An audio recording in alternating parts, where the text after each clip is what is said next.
여러분, 집중 진단 시간을 마련했습니다. 바로 오늘이죠. 오늘 아침 9시 30분에 정부가 이제 그동안에 계속 예고를 했던 기업 밸류업 프로그램 드디어 발표를 합니다. 세부 내용을 발표한다는 것이고요. 우리 국내 증시 최근에 달리는데 큰 역할을 했던 바로 그 내용입니다. 이번 정책을 둘러싸고 기대와 우려가 조금 교차는 하고 있습니다만 상승장을 이어온 코스피 지수 이번 주에도 과연 모멘텀을 유지할 수 있을 것인지 관전 포인트가 될 것 같습니다. 네, 맞습니다. 관련 이야기 한국경제TV 신인규 기자 또 에이블에셋 유강희 대표와 자세히 나눠보도록 하겠습니다. 두 분 어서 오세요. 안녕하세요.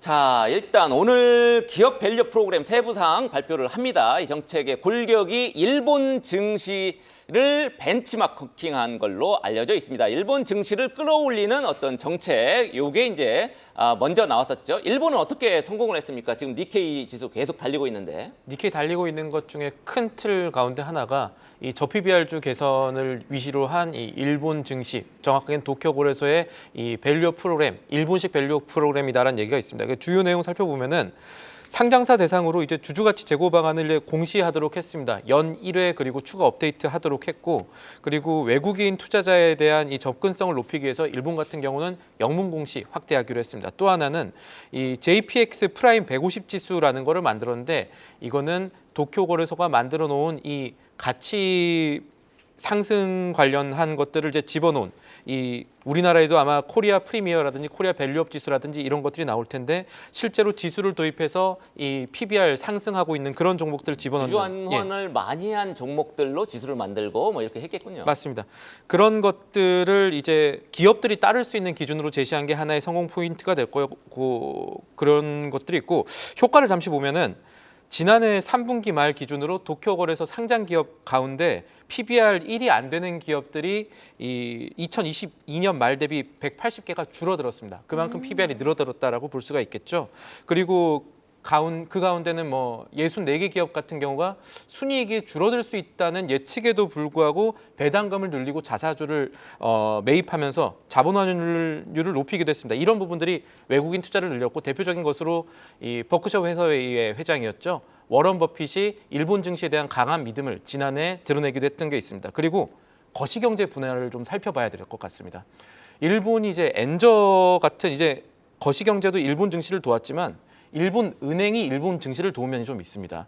2010년대 들어갔고 이제 일본은행이 ETF 보유를 통해서 일본 주식을 직접 매입하는 조치를 단행을 했었는데, 이거는 이제 우리나라 한은이 택할 수 없는 조치겠지만 일본이 지난해 보면은 세 차례 이 일본 ETF를 추가 매입을 했거든요. 그래서 2023년 반기 기준으로 60조 엔이었던 일본은행의 일본 ETF 보유 가치가 2월 기준으로 70조 엔까지 뛰어 올랐다는 점도 살펴볼 부분입니다. 네, 알겠습니다. 이렇게 일본은 성공적인 모습을 보여주면서 지난주 니케이 지수는 사상 최고치를 연일 좀 경신하는 모습이었는데, 그런데 말이죠. 영국계 헤지펀드에서는 지금 한국 오너일가의 지배구조를 개혁하지 않는 한 지금 일본식 기업 밸류업 프로그램 효과를 내지 못할 것이라는 지적도 제기되고 있는 상황이거든요. 유강희 대표님은 이 부분 어떻게 보십니까?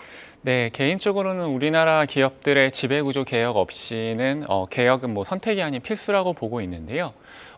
기존에는 ESG에서 E와 S에 대한 논의들이 많았는데 G, 그러니까 거버넌스에 대한 논의들은 많이 없었습니다.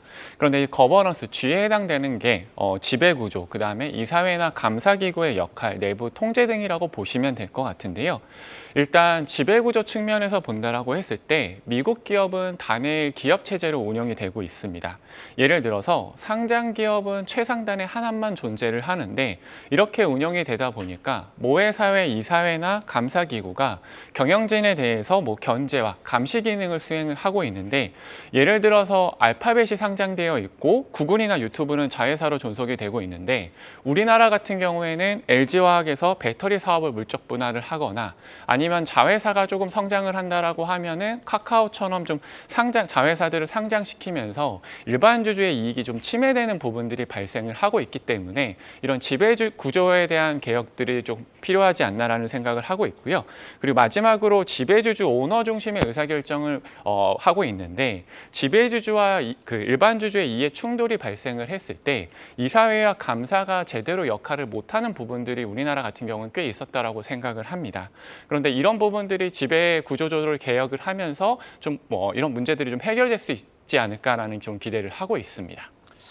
네, 뭐 우리 국내 증시의 뭐 고질적인 문제 중에 하나일 수도 있을 것 같아요. 이 쪼개기 상장이 워낙 많고 인적 분할, 물적 분할 너무 많았으니까요. 오늘 아침에도 신문 보니까 이제 효성이 또 이제 계열 분리를 이제 할 것 같더라고요. 뭐 그런 문제들이 있었습니다. 하지만 이제 우리 기업 입장에서 바라보면은 또 그동안에 이제 주주환원 조금 적고 이런 것 중에 하나가 이제 자사주 소각까지 못한 이유 중에 하나가 경영권을 방어할 수 있는 그게 굉장히 지금 쉽지 않습니다. 현행법상. 이제 뉴욕 증시는 뭐 차등 이결권이라든지 포이즌 필이라든지 다양한 경영권 방어 수단이 있지만 한국은 자사주를 사가지고 그거를 이제 우군으로 활용하는 그런 방법 정도밖에 없기 때문에 지금 뭐 그런 좀 문제도 좀 있는 것 같습니다. 어찌됐든 기업 밸류업 프로그램 발표를 지금 내놓겠다라고 발표한 게 1월 17일이었나요? 우리 코로나 때 이후부터 나왔으니까 네. 17일입니다. 1월 17일에 이제 밸류 프로그램을 내놓겠다 이렇게 정부가 말하고 나서 외국인이 얼마나 우리 국내 증시 유입이 됐습니까? 상당히 많이 들어왔습니다. 이 코스피 기준으로 통계를 말씀드리면은 지난 23일까지 올 들어서 2월 23일까지 한 10조 8천억 원 정도의 외국인 자금이 순매수로 들어왔거든요. 이 아까 말씀드린 대로 이 장중 기업 밸류 프로그램 얘기 나왔던 민생 토론회 이후에 그러니까 1월 18일부터 2월 23일까지 현재까지 얼마나 들어왔나 봤더니 9조 3천억 원 조금 넘어갔고요.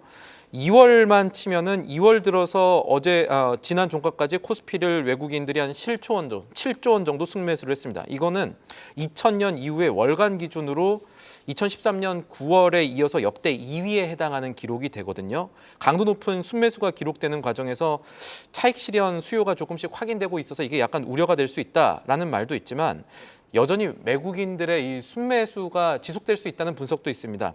어떤 거를 봐야 되냐면 당장 외국인들이 코로나 이후에 순매도량을 다 채우지 못했거든요. 외국인 지분율을 보면 되는데요. 4년 전 보겠습니다. 이 코로나 시작될 무렵이죠. 2020년 2월에 35.11% 수준이었습니다. 그래서 우리나라 외국인 보유율이 35% 넘어갔었던 때가 있었는데 현재 보면은 29% 조금 넘거든요.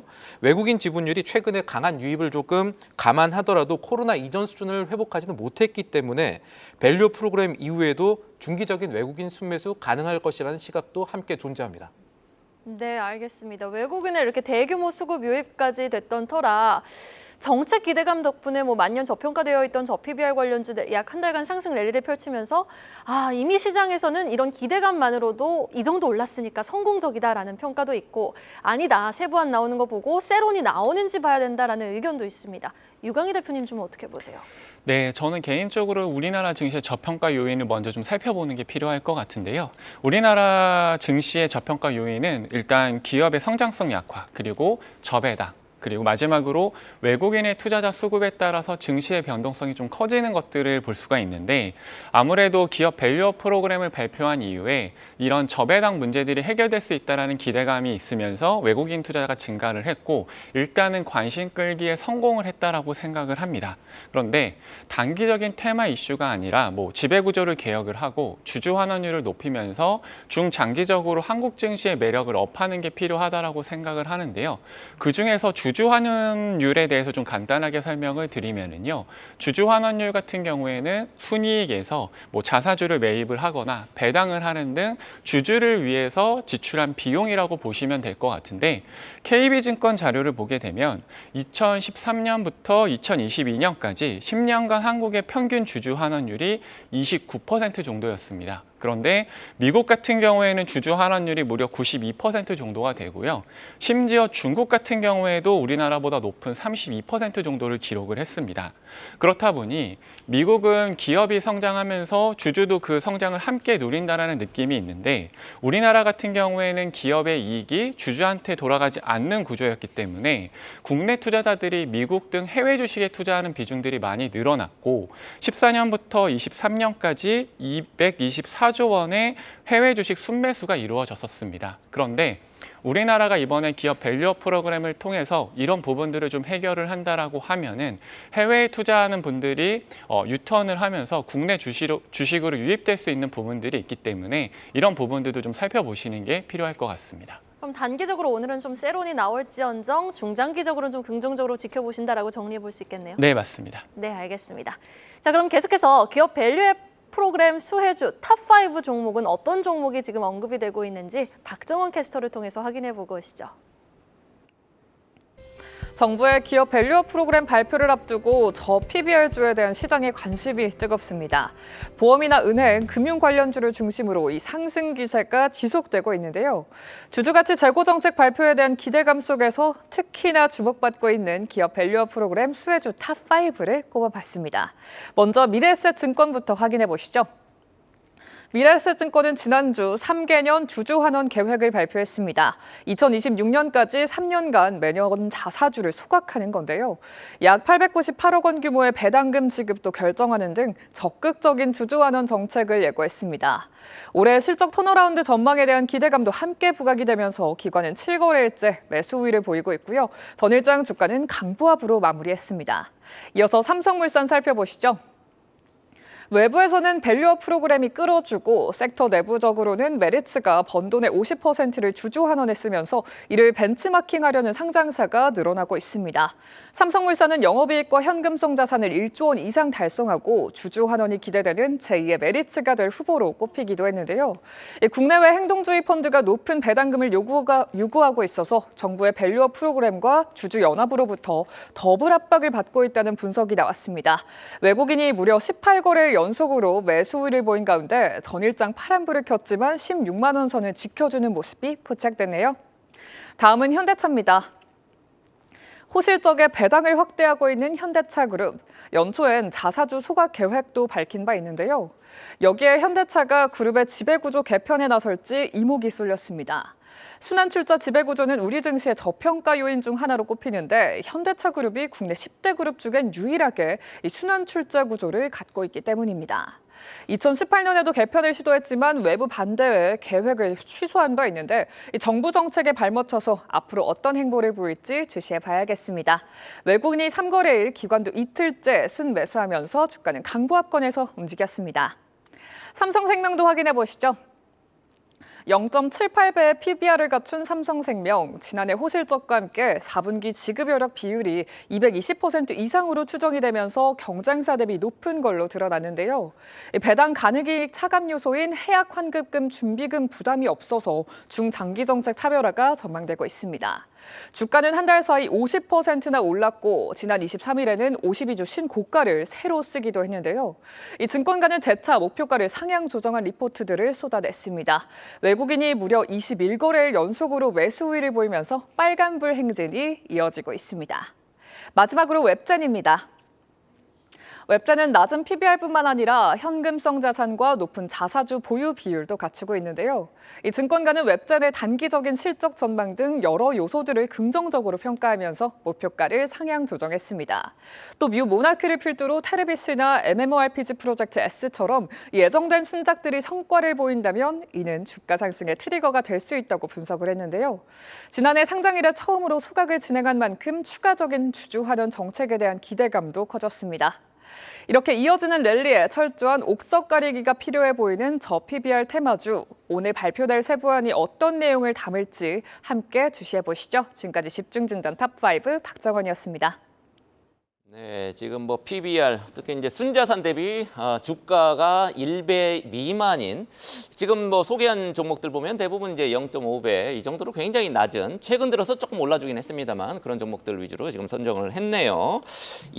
그래서 이제 수혜주로 이제 부각이 여러 개가 지금 되고 있는데 계속해서 우리 신인규 기자 여러 다양한 저 PBR주 또 기업 밸류업 프로그램의 수혜주들 언급이 많이 됐단 말이죠. 이런 종목들에 대한 증권가 전망, 평가 어떻습니까? 증권가 평가나 전망 보면요. 아까 유 대표님께서 주주 환원율 잠깐 언급하시기도 했는데 먼저 하나증권은 현재 우리나라 상장사들의 기존 주주 환원율과 그리고 다른 나라의 주주 환원율 비교해 봤을 때 우리나라 증시가 밸류업 프로그램 이후에 한 22.5% 추가 상승할 여력이 있다라는 전망을 긍정적으로 내놓기도 했었고요.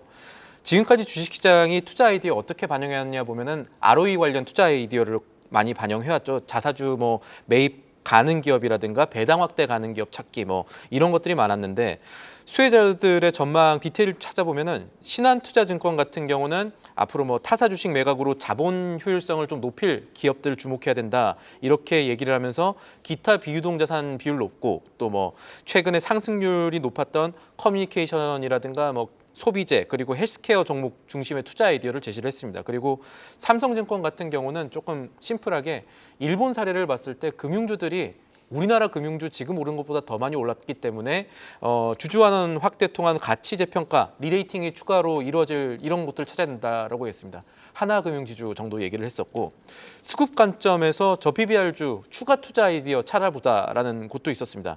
지난주 코스피를 보면요.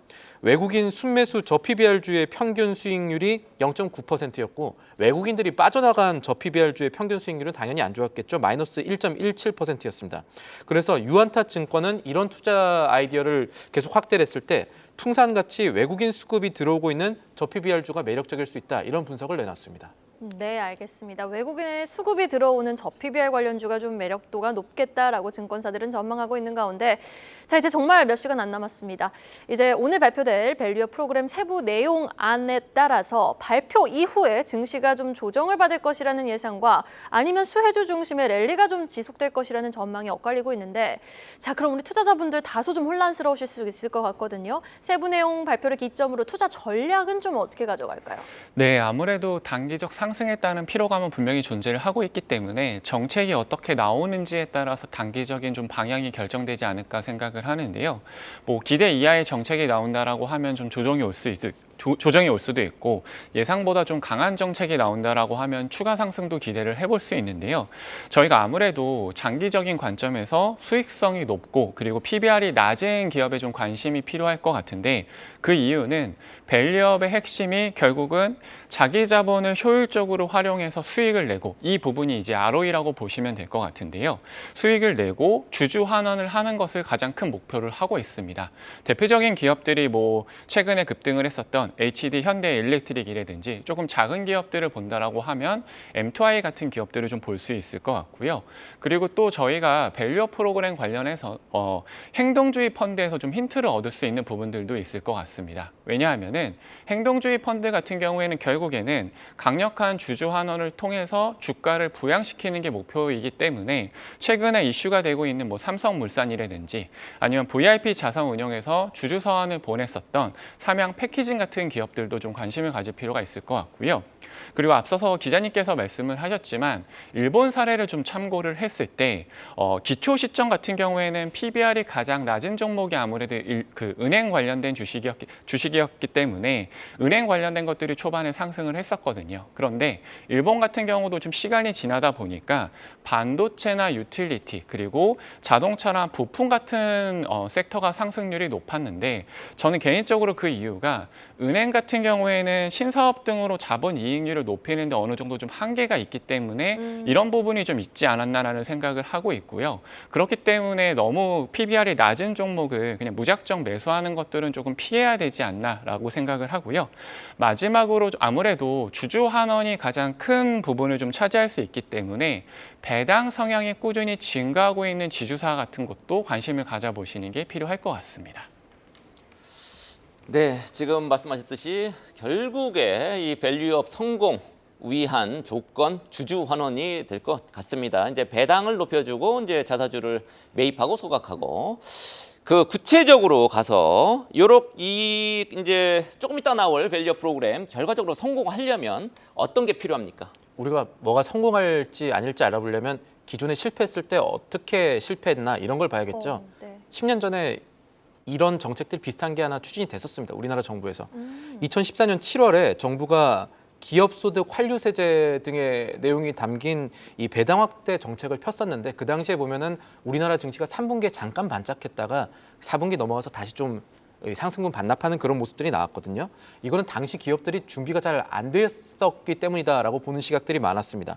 당시에는 배당주 자체가 드물어서 배당 확대 얘기 나왔을 때도 앞으로 배당을 할 수 있는 배당 가능주가 뭐 있냐 이런 쪽에 투자 아이디어가 맞춰졌던 그런 시기였거든요. 그때랑 비교하면 지금 주주 환원을 할 수 있는 텃밭은 충분히 마련이 됐고 이 10년 전 대비 성숙해진 우리 환경이 이 또 하나의 성공 조건이 될 수 있다라는 얘기들은 나오고 있는데 밸류업 정책의 한 축으로 꼽히는 기업들에 대한 이 인센티브 얘기도 조금 살펴봐야 될 것 같습니다. 이 자사주 소각을 했을 때 비용을 인정한다든가 뭐 배당을 증가했을 때 이걸 세금적으로 어떻게 해줄 것인가에 대한 세제 혜택이 포함되면은 이것들이 조금 더 파괴력이 있지 않을까. 여기에 대해서 어떻게 조금 더 시스테믹하게 정책을 만들어 줄 건가 이런 게 현실화될지 지켜봐야 됐고 또 하나 살펴볼 부분은 아마 이런 걸 거예요. 우리나라가 지수와 시가총액 간의 괴리가 굉장히 큽니다.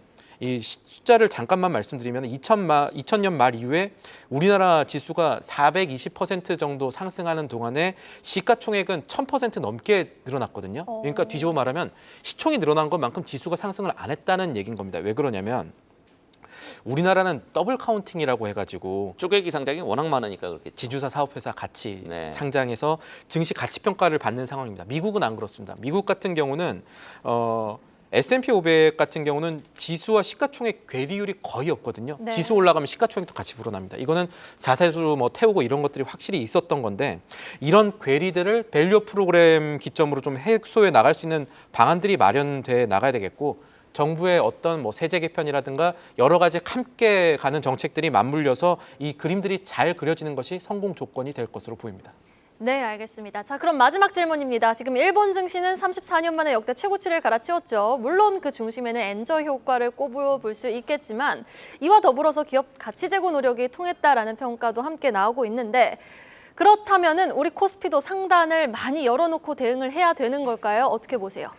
네, 저는 개인적으로 정부와 기업이 의지만 갖고 제대로 한다라고 하면은 가능성은 있다라고 생각을 하는데요. 저는 좀 두 가지 측면에서 생각도 한번 해볼 수 있을 것 같습니다. 첫 번째로는 인구의 고령화인데 아무래도 은퇴 생활비를 어떻게 마련을 하느냐에 대한 고민을 해봤을 때 연금과 이자, 배당 소득이 꽤 중요한 부분을 차지할 수 있거든요.